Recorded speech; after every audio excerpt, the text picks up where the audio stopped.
and welcome to Medical BuzzFeed, MedBuzzFeed for short. I'm your host, JT Jessicus.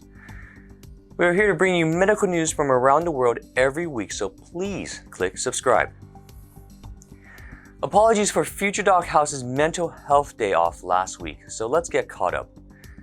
The latest on COVID-19, as it is still out there. And there is a new strain. The new mutated strain is possibly more infectious and contagious than the original strain, which leads experts to worry that a second wave is imminent and hoping that a vaccine that is still in trials will be approved and available soon to prevent deaths. Doctors from around the world are more and more convinced that the coronavirus COVID-19 SARS-CoV-2 is airborne, and recommendations from the WHO and CDC should take this possibility into consideration to prevent the spread of COVID-19. Here is JT Jessicus' alter ego, Future Doc House, to talk more about mutations of virus and the vaccines that can be used to fight against COVID-19. Future Doc House, take it away.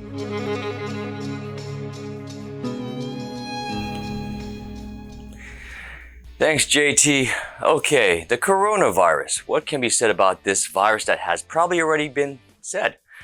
I mean, it is mutating, and vaccines are in the works, and we're still shut down, or at least stuck at home with the kids, the lovely kids, waiting, hoping, praying for the schools to open up again. Obviously, open up safely. We don't want to get the coronavirus. Future Doc House, pull yourself together, man. I get it. You are depressed. You haven't shaved. God knows how long. Well, at least you took a bath. Future Doc House, focus on your mission. Bring joy back to medicine, please. Thanks, JT. You are right. Do it right. Do what makes me happy. And talking about medicine makes me happy. So here we are. Let's talk about mutations. The coronavirus, specifically the D614G strain, has become more prominent now. But not enough studies has been done to show that it can be more infectious or more deadly. Mutations occur as the DNA, or with regards to viruses, RNA gain or loses genes that could make it more or less infectious. With regards to the vaccine, we have many ways to create immunity against the virus. The common pathway would be to inoculate or inject either a weak, non-virulent form of the virus to stimulate the body's immune system to create antibodies against the virus, or again by using specific antigens or parts of the virus that stimulate the immune system to create antibodies to attack the virus. Though it sounds simple, the question remains on safety and efficacy of the vaccine. But in my humble opinion, our medical technological advancements has allowed us to quickly create flu vaccines for the new strain of flu in a matter of weeks, that we should be able to have a vaccine by the end of the year or beginning of next year. Back to you, JT. Thanks, Future Doc House, for all that knowledge that went over my head. But hopefully you feel better now that you were able to do what you love. On to viral news.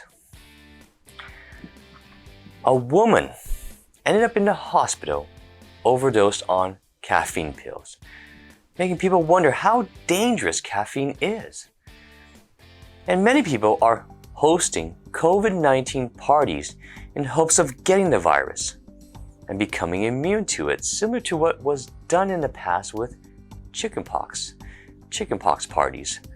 Here is Jessicus to share her views. Jessicus?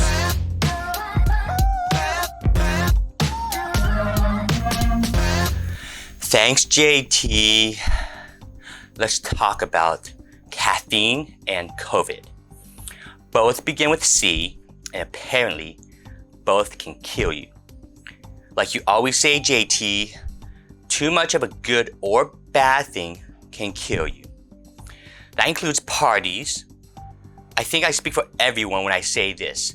People, especially My people, the millennials represent. Please remember, we are not living in the 80s, nor have we ever lived in the 80s. And we no longer need to have parties to get a virus like the chickenpox. To become immune to it, let me educate you on something called a vaccine. It is like getting sick to get immunity, but without the risk of death. If you haven't tried it, I sincerely recommend it. Thanks, Jessicus, for that public service announcement. I'm pretty sure you are blacklisted by the anti-vaxxers. On to the last word.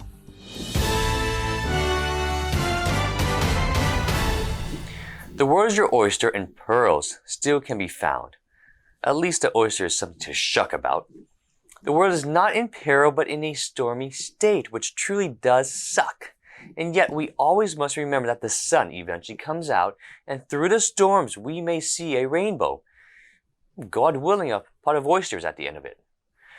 That's the last word for now. Stay healthy and stay safe. Ciao.